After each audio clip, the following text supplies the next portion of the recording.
तर आपल्याला काही क्वेश्चन घ्यायचे बघा. Question number 1. तर हे इंटिग्रेशन तर बेसिक क्वेश्चन घेतलेले आहेत मी. थोडा हा घेतो, एक्स रेस टू 5/4 लिहा. चला सोबत सोबत छोटे छोटे प्रश्न तर लिहायचं.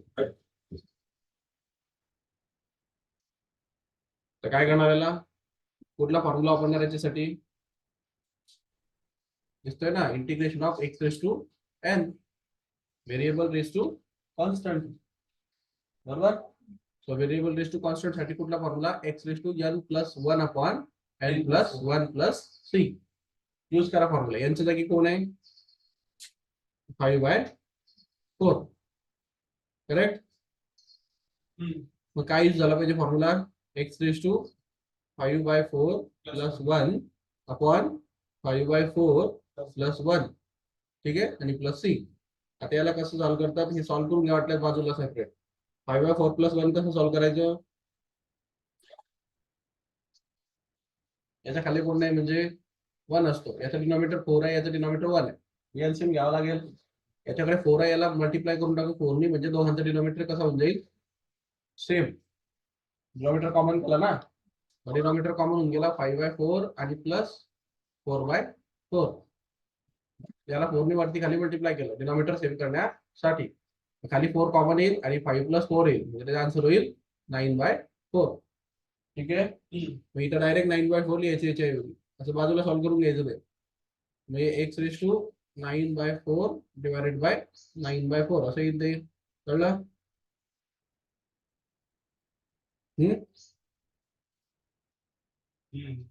आणि आता हा फ्रॅक्शन डिनॉमिनेटरचा डिनॉमिनेटर मध्ये असेल तर हा 4 कुठे जातो, न्यूमरेटर मध्ये. डिनॉमिनेटरचा डिनॉमिनेटर हा न्यूमरेटर मध्ये जातो. तर त्याचा अर्थ काय होऊन जाईल, 4/9, हा 4 आणि हा 9 खाली आला, आणि हा into x raise to 9/4 plus 6. समजलं,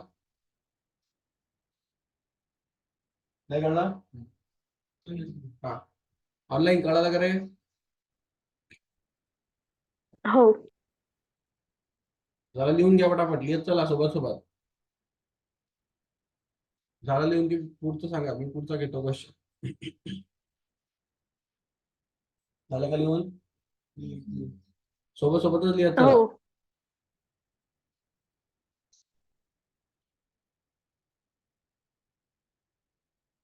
झालं. देखो नेक्स्ट क्वेश्चन. वो क्वेश्चन है इंटीग्रेशन ऑफ 1/x⁵5 dx. जब भी ऐसे 1/x में मतलब 1/x⁵ आता है ऐसे कुछ तो भी, तो उसको हम एक्सपोनेंशियल पावर में एक रूल था, 1/a⁵ अगर यम होता है तो उसको हम ऊपर लाके a⁻⁻m लिखते हैं, है ना. पावर को ऊपर लाके क्या हो जाता है, -1. तो इसको ऊपर लाओ, क्योंकि हमारे पास 1/ वाला कोई फॉर्मूला नहीं है. तो हम क्या करेंगे, इसको इंटीग्रेशन x⁻5 लिख लेंगे, -5 dx. ठीक है. अब ये किसकी तरह हो गया, x⁻n. अभी देखो ना, x⁻n की तरह दिख रहा है ना. ये देखो x, और ये n की वैल्यू कितनी है, -5. तो कौन सा फॉर्मूला पुट करेंगे, कौन सा फॉर्मूला पुट करेंगे, x⁻n. तो x⁻n का क्या रहता है, x⁻n plus 1/n plus 1 plus c. डालो फॉर्मूला, n की जगह पे -5 डालो, तो इंटीग्रेशन सॉल्व कर दो अभी. x⁻n मतलब -5 plus 1 upon -5 plus 1 plus c. तो मुझे बताओ -5 प्लस 1 कितना, -4 अपॉन -4 प्लस c. समझ गए.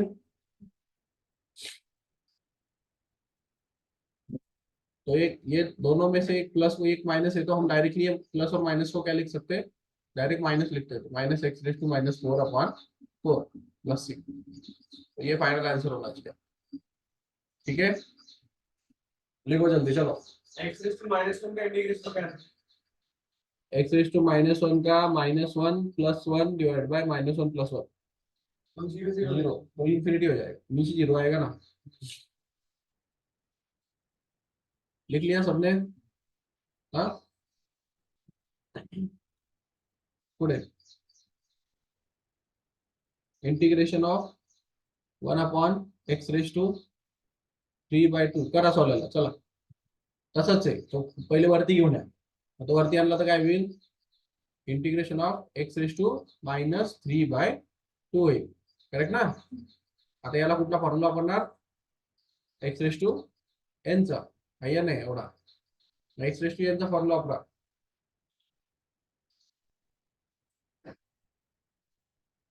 सॉल्व करत चला सोबत सोबत, पुढे केलं तरी चालेल. पुढे काय येईल, x raise to -3/2 + 1 upon -3/2 + 1 + c. ठीक आहे. काय येणार याचं, -3/2 + 1 चं कसं सॉल्व करता त्याला. आता याला शॉर्टकट पण आहे. शॉर्टकट काय असतो, या टूनी याला मल्टिप्लाय करायचं, मिक्स फ्रॅक्शन सारखं.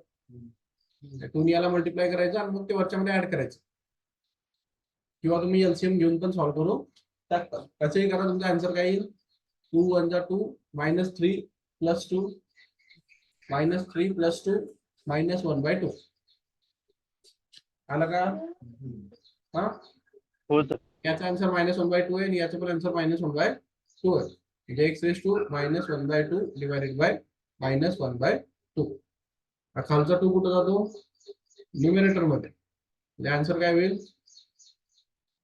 2x race to -1/2 divided bye -1. म्हणजे मायनस असं झालं, -2x रेस टू -1/2. लेके जा सकते हैं, बहुत घुमा सकते हैं उसको, वो अलग अलग तरीके से घूमता है. इसको वापस से एक्सपोनेंशियल पावर का रूल लगा सकते हैं. देखो वो ऑप्शन में क्या रहता है उस पर डिपेंड करता है.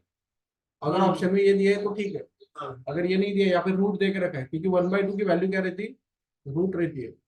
1/2 मतलब रूट. और ये माइनस को कैसे हटाते, उसको नीचे लेके आओ, तो -2 डिवाइड बाय, अगर x रेस टू 1/2 लिखा तो कुछ गलत होगा क्या, नहीं, करेक्ट आएगा ना. क्योंकि माइनस था, नीचे आके प्लस हो गया उसका पावर की -2/√x.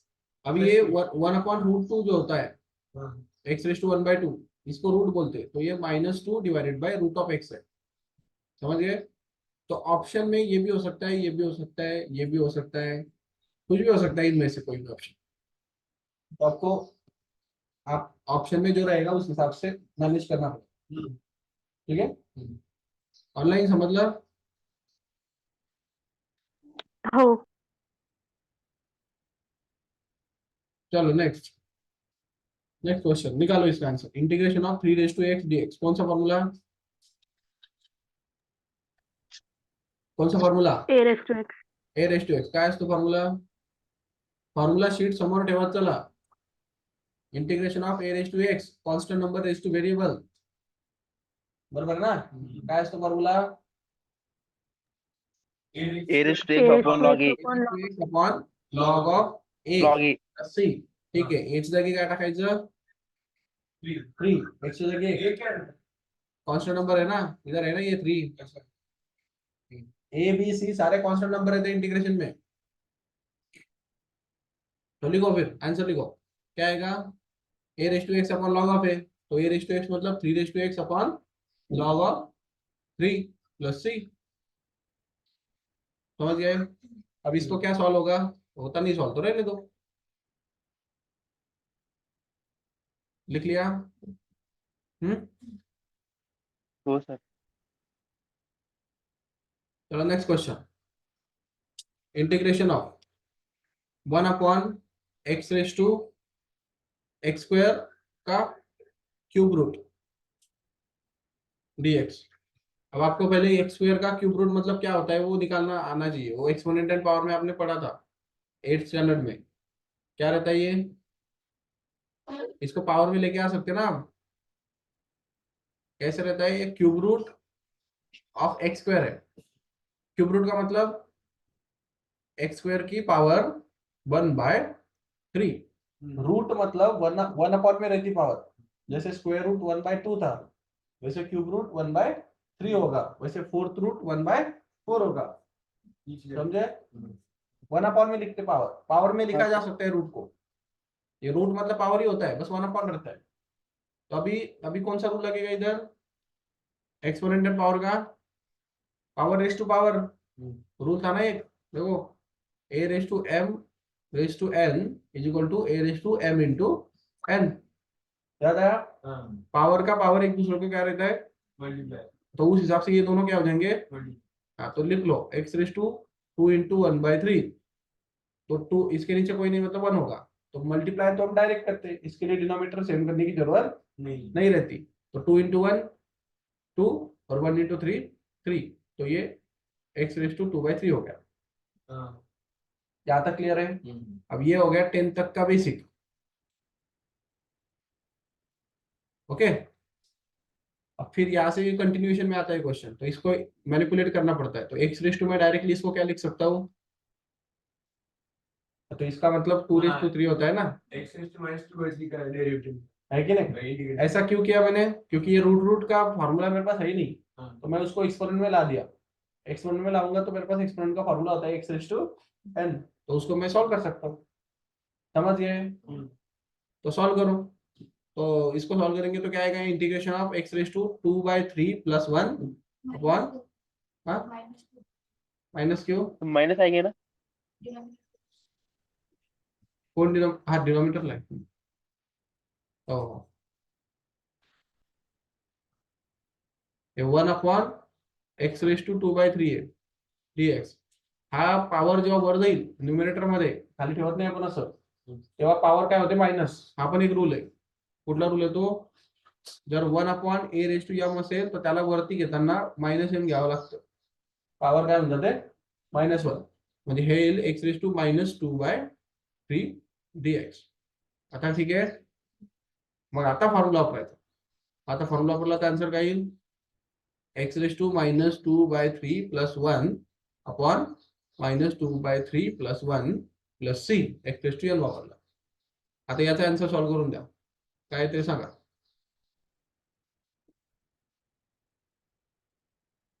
1/3 1/3 नक्की हे बघा, -2/3 प्लस 1 आहे ना, त्याला कसं सॉल्व्ह करता येईल, दोन टेक्निक आहेत। याचं डिनोमिनेटर याचं 3 करा म्हणजे वरती 3 येईल, अशी एक टेक्निक आहे, नाही तर डायरेक्ट तुम्ही मल्टिप्लाय करून करू शकता। तर याचं काही 3 आणि -2 आणि हे 1/3 येणार आन्सर, कळलं? म्हणजे आन्सर होणार आहे x raise to 1/3 upon 1/3 plus c, ये 3 चला जाता है ऊपर, तो एक्चुअल में आंसर हो गया तुम्हारा x रेस टू 1/3 और फिर ये 3। अब x रेस टू 1/3 को क्यूब रूट बोलते हैं, क्या बोलते हैं, क्यूब रूट। यही बोला था ना मैंने, देखो ना, ये देखो, ये क्यूब रूट जो था उसको मैंने क्या बोला था, रेस टू 1/3। तो अगर x रेस टू 1/3 तो 3, और ये क्यूब रूट अंदर लिखते हैं sir, cube root of x, ऐसे भी लिखा जा सकता है इसको। तो ये भी आंसर हो सकता है और ये भी आंसर हो सकता है, दोनों में से कुछ भी होगा। अगर 1/3 है ऊपर तो इसको क्यूब रूट और ये बाहर का 3 है, ये क्यूब रूट का 3 है, वो क्यूब रूट का जो 3 होता है ना वो अंदर लिखा जाता है, वो ऐसे इसके अंदर, ये नॉच के अंदर, ये नॉच के अंदर का जो 3 होता है वो क्या इंडिकेट करता है, क्यूब रूट का 3 है, और जो बाहर का 3 है वो मल्टीप्लाइड वाला 3। ठीक है, ऑनलाइन काही इश्यू इथपर्यंत? नहीं सर।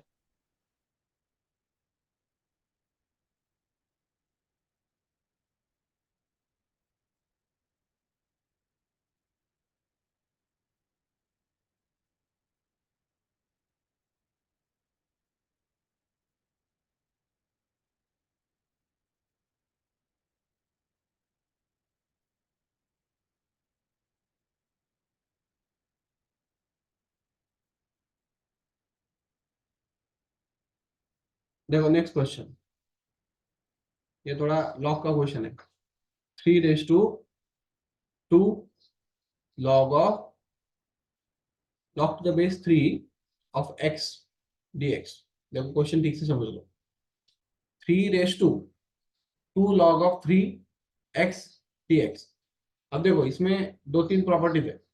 एक तो लॉग की प्रॉपर्टीज रहती है, लॉगरिथम फिजिक्स में जब सिखाया होगा तब समझ में आएगा। लॉगरिथम सिखाएगा तुम्हें, कभी नहीं सिखाया?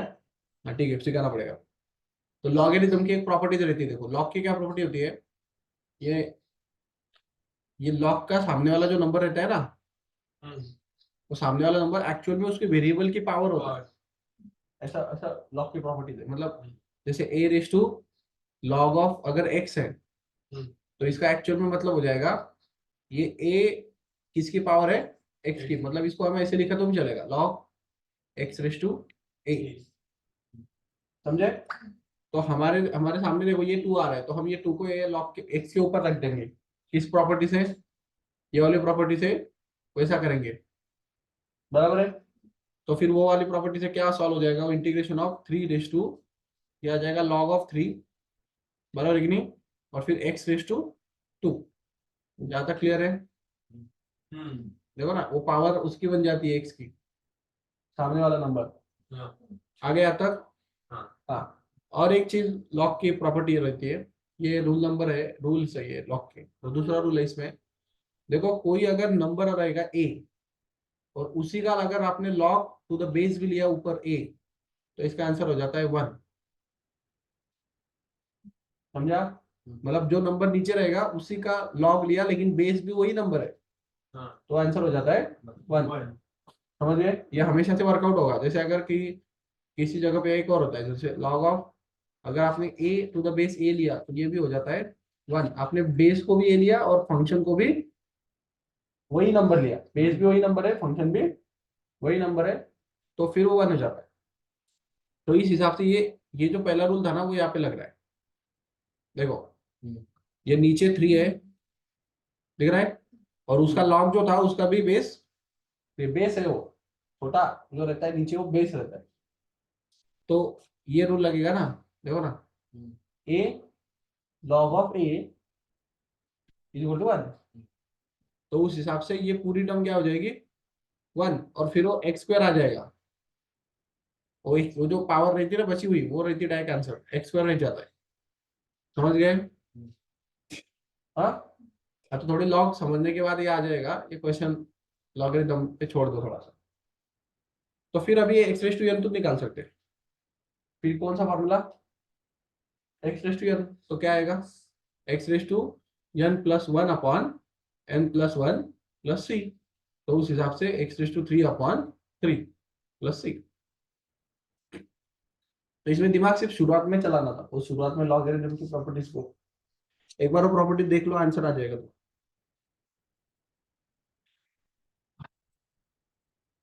अभी देखो ये नेक्स्ट वाली जो प्रॉपर्टी नहीं, ये वाली, इस पे अभी नेक्स्ट क्वेश्चन, लॉग अगर बेस रहा और वही उसका फंक्शन रहा तो उसका आंसर क्या हो जाता है 1। बेस और फंक्शन दोनों सेम रहे, ठीक है। ये लिख लिया करो, ये सारा बेसिक बता रहा हूँ मैं इधर, सिर्फ क्वेश्चन मत लिखो, लिख लो ना ये। हाँ, ये बाजू में लिखा करो, क्योंकि ये 10 7 8 कहीं से भी लेके आता हूँ मैं उसको, तो उसी को बेसिक बोलते हैं। तो इंटीग्रेशन आसान है, बेसिक डिफिकल्ट है। इंटीग्रेशन तो आसान ही रहता है ना, बेसिक लाना डिफिकल्ट होता है। वो ए एक्स की क्या बोला, एक्स की पावर इतनी खाली पूरी एक्स की पावर नहीं, जितने लॉग एक्स की पावर नहीं। क्या? वो a raise to log of x बोले ना आपने। हाँ, ये raise to log of a है हाँ। पूरा। हाँ। A raise to log of a base है उसका, उसका फंक्शन नहीं है, उसका फंक्शन जो भी रहेगा वो आंसर हो जाता है। जैसे अगर यहाँ पे एक्स रहेगा ना ऐसे, तो एक्स से तुम्हारा आंसर होगा ऐसे। ये एक्स जो था वो फंक्शन था, ए जो था वो बेस था, और ये जो था ये उसका बेस था। एक्सपोनेंशियल में लॉग है, लॉग का बेस है और लॉग का फंक्शन है, ऐसा है। तो जो ये सामने वाला रहता है वो एक आंसर रहता है। जैसे यहाँ पे भी देखो एक्स स्क्वायर जो था वही आंसर था, देखा? हाँ।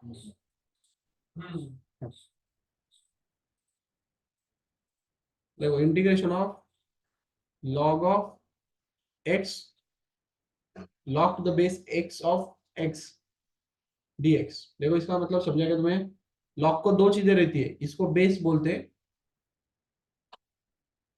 और इसको फंक्शन बोलते हैं, ठीक है। तो बेस है x और फंक्शन भी है x। तो ये वाली प्रॉपर्टी तो अभी देखी हमने कुछ देर पहले, क्या 1, क्योंकि अभी अभी बोला ना मैंने, लॉग का अगर बेस सेम रहेगा और वही उसका फंक्शन आ जाएगा तो आंसर हो जाता है 1। तो फिर इसका आंसर आएगा 1 dx, ठीक है। और 1 का इंटीग्रेशन क्या होता है, इंटीग्रेशन ऑफ 1 dx जो होता है वो होता है x प्लस सी। इसमें इंटीग्रेशन इंक्रीज होता है, जैसे डेरिवेटिव x का डेरिवेटिव 1 आता था तो अभी 1 का इंटीग्रेशन x आएगा, समझ गए? x का डेरिवेटिव कितना आता था 1, तो 1 का डेरिवेटिव 1 का इंटीग्रेशन x आता है, तो सिर्फ 1 dx अगर रहा तो इसका इंटीग्रेशन सिर्फ x आएगा, तो x प्लस 3। ठीक है, अभी 1 को लिखने की जरूरत नहीं रहती, कभी कभी सिर्फ ऐसा लिखते इंटीग्रेशन ऑफ dx x, तो 1 तो होता ही है ना, नहीं लिखा तो भी चलता है। सिर्फ dx का इंटीग्रेशन भी x ही रहेगा, सिर्फ dx लिखा तो, समझ गए? तो ये तीनों फॉर्मूले इंपॉर्टेंट है आपके लिए। बेस और फंक्शन सेम रहा तो 1 आता है, उसकी वजह से वो 1 dx आता है, 1 dx का इंटीग्रेशन x हो जाता है, तो x प्लस सी। 1 dx का x प्लस c कितना आ रहा है? तो 1 का इंटीग्रेशन x ही आता है ना, अच्छा 1 बाहर निकल जाता। वो बाहर नहीं, वो इंटीग्रेट डेरिवेटिव से आता है, वो x का डेरिवेटिव क्या आता है 1 तो 1 का इंटीग्रेशन क्या होगा, x तो मैंने बोला ना उल्टा रहता है वो, जितने फॉर्मूले डेरिवेटिव के हैं उतने उल्टे हैं, जो डेरिवेटिव के नहीं है वो अलग से है। ऑनलाइन कर ला करें। हो सर। हो। Next question. हाँ,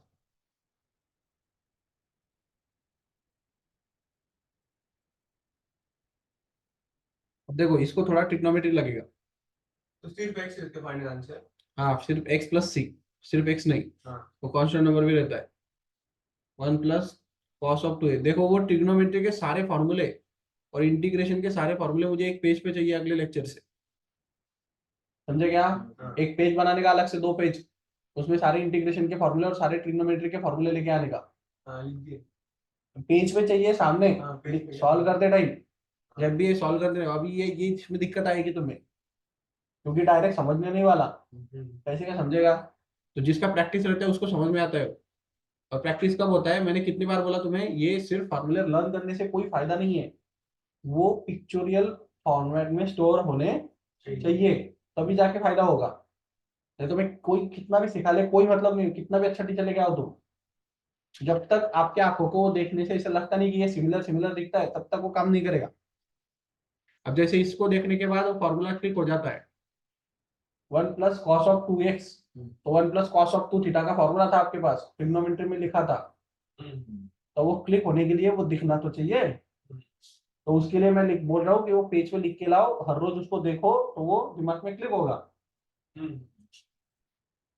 इसका कोई प्रोसेस नहीं है इंटीग्रेशन का कि ये प्रोसेस से चलो फिर हो जाएगा, ये पूरा टोटली बेस्ड है लॉजिक, इस पे बेस करता है ये। तो लॉजिक इतना आसान नहीं रहता, इमेजिनेशन बहुत डिफिकल्ट रहता है लाना, इसलिए इंटीग्रेशन से सब हाथ जोड़ के भागते हैं, कोई नहीं करता इसको, मतलब ऑर्डिनरी बच्चे तो करते ही नहीं है। तो सबसे डिफिकल्ट चैप्टर अगर तुम्हारे सिलेबस में कोई है तो चल रहा है, हाँ ये सबसे डिफिकल्ट चैप्टर है। अभी आगे देखो आप क्या होने वाला है इसमें, तो बेसिक क्लियर करो। तो 1 प्लस कॉस ऑफ 2x, देखो कॉस ऑफ 2 थीटा के हमारे पास फॉर्मूले थे, याद है क्या? तो बहुत सारे फॉर्मूले देखे थे हमने, 5 फॉर्मूले देखे थे कॉस 2 थीटा के, ठीक है, ट्रिग्नोमेट्री के फॉर्मूले। तो कॉस ऑफ 2 थीटा मतलब डबल एंगल, डबल एंगल के कॉस के 4 फॉर्मूले रहते हैं, कॉस ऑफ 2 थीटा उसके 4 फॉर्मूले रहते हैं, कौन कौन से? और एक रहता है cos square theta minus sine square theta, sine square theta. हाँ दूसरा क्या रहता है 2 2 cos स्क्वायर थीटा -1। -1, तीसरा क्या रहता है 2 नहीं 1 1 minus minus 2 2 sine sine square square theta, theta. और चौथा क्या रहता है 1 minus, 1 minus tan square theta upon 1 plus tan square theta. ठीक है। तो इतने 4 फॉर्मूले हमने लर्न किए थे ट्रिग्नोमेट्री के टाइम, बराबर है। उसमें से ये वाली जो चीज है ना, ये फ्रिक्वेंटली आने वाली चीज है, 1 plus cos theta 1 minus cos theta 1 plus cos 2 theta 1 minus cos 2 theta like that. तो ये क्यों आता है ऐसा, क्योंकि देखो आपका कॉस 2 थीटा इसके साथ भी बराबर है कि नहीं, तो देखो अगर ये वाले फॉर्मूले को ले लूं, ये इज इक्वल टू ये है ना, तो क्या आएगा बताओ, क्या है वो, cos of 2 theta is equal to 2 cos square theta -1 होता है। तो ये माइनस उनको अगर मैंने उधर शिफ्ट कर दिया तो क्या हो जाएगा, प्लस हो जाएगा। तो 1 plus cos of 2 theta is equal to 2 cos square theta मिला कि नहीं? हाँ, तो यही टर्म तो चाहिए ना तुम्हें, देखो दिख रहा है क्या? तो ये इतना दिमाग चलता नहीं हमारा, ये इतना फार्मूला लेके आओ फिर शिफ्टिंग करो फिर निकालो, इतना दिमाग का को चलने वाला है, वो तो पूरा प्रैक्टिस करने के बाद समझता है वो। तो शुरुआत में क्या होता है, शुरुआत में आप बेसिकली आपने क्या पता करना चाहिए कि 1 प्लस कॉस ऑफ 2 थीटा का फॉर्मूला आपको लर्न होना चाहिए, 2 कॉस स्क्वायर थीटा। अगर मैं यहाँ पे 1 माइनस कॉस ऑफ 2 थीटा बोल दूं तो यही 2 कॉस स्क्वायर थीटा ये साइन के फॉर्मूला से 2 साइन स्क्वायर थीटा में कन्वर्ट हो जाता है। मतलब माइनस रहा तो 2 साइन स्क्वायर थीटा, प्लस रहा तो 2 कॉस स्क्वायर थीटा। अब इसी को हाफ एंगल में भी कन्वर्ट कर सकते हैं। कैसे हाफ एंगल? मतलब अगर ये देखो ये 2 थीटा था, डबल एंगल था, तो यहाँ पे थीटा हो रहा था, हाफ एंगल हो रहा है। तो अगर ये सिर्फ थीटा रहेगा तो क्या होगा, जैसे अगर किसी ने बोला 1 प्लस कॉस ऑफ थीटा, तो इसका आंसर क्या आएगा? 2 cos square theta by 2, half angle हो जाता है। वैसे ही 1 माइनस कॉस ऑफ थीटा रहा तो उसका आंसर आएगा 2 साइन स्क्वायर थीटा बाय 2। समझ गए? तो बहुत सारे फॉर्मूले ट्रिग्नोमेट्री के पढ़ाए मैंने अभी।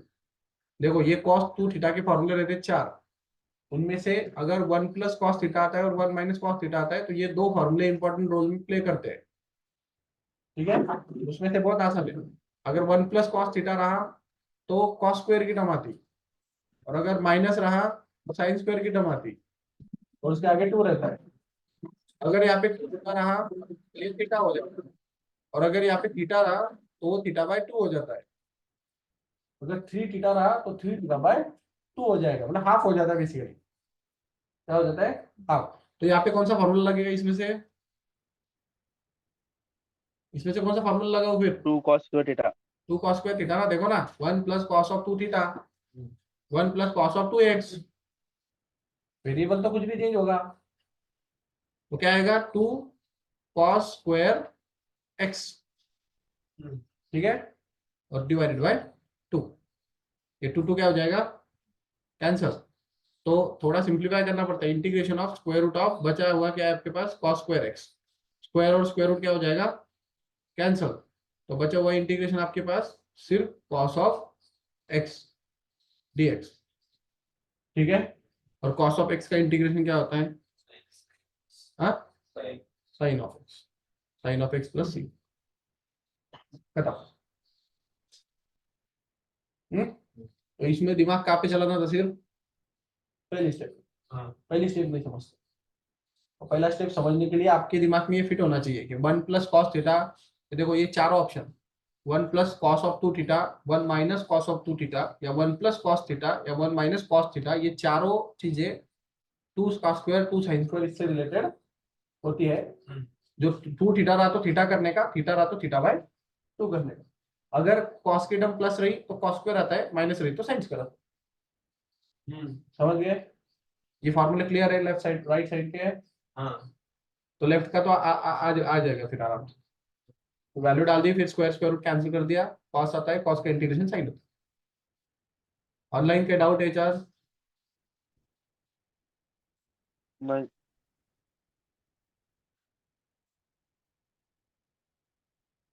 तुम्ही पूर्ण बेसिक घेतोय आता हा प्रश्न तुम्ही सॉल्व करा, चला लिख लिया क्या सबने? लिख लिया था क्या सबने? या वापस लाओ स्क्रीन? वापस लाओ क्या? एक बार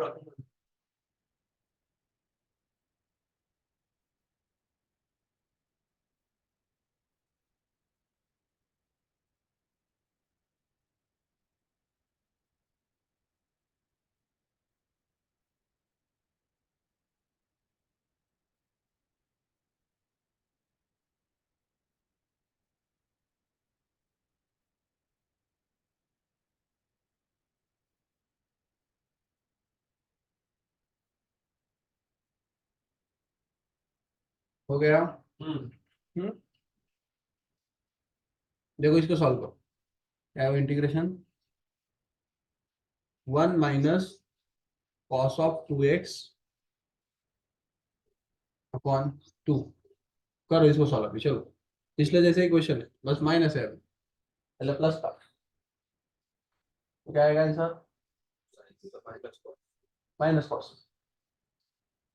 तर तुम्ही सॉल्व करा ना ते. काय हा ते रे, ते प्रॉपर्टी वापरली मी. ते log to the base a of, solve करा बाकीचे, मला याचा आन्सर काढून दाखवा. Log to the base a of, जर इथं पॉवर मध्ये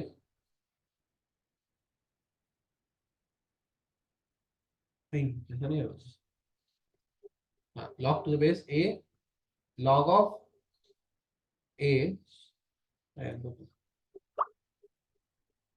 रेस टू असतं ते, a raise to log of to the base a of x असलं तर हे लॉग ए आणि ही त्याची पॉवर, याचा आन्सर 1 येऊन हे जे पॉवर असते तीच आन्सर शिल्लक राहते. असं आहे ते. मग ते असं असेल, log to the base a of a असेल तर त्याचा आन्सर 1 येतो. हे दोन फॉर्म्युले आहेत ना मग. नाही, हा पॉवर, हे फंक्शन आहे, हा बेस आहे.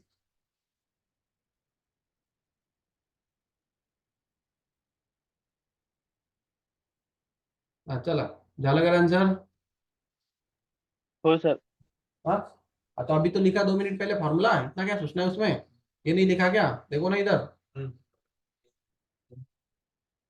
1 माइनस कॉस ऑफ 2 थीटा का फॉर्मूला क्या है? हाँ तो लिखो, वही वही वही लिखो ना उधर. इसका आंसर क्या आएगा? इंटीग्रेशन ऑफ, यह आएगा स्क्वायर रूट के अंदर 2 sine square x divide by 2, 2 cancel, तो क्या आएगा? Integration of square root of sine square x, square square root cancel, तो क्या बचा? Integration of sine of x dx. तो साइन एक्स का इंटीग्रेशन क्या होता है? Minus cos of x plus C.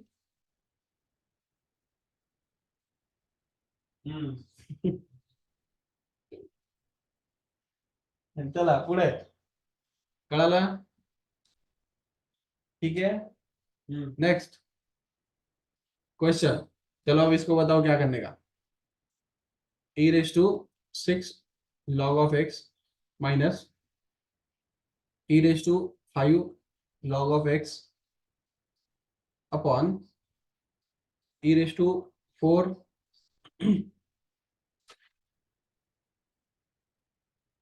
log to the base e पण आहे, log to the base e पण आहे इथं.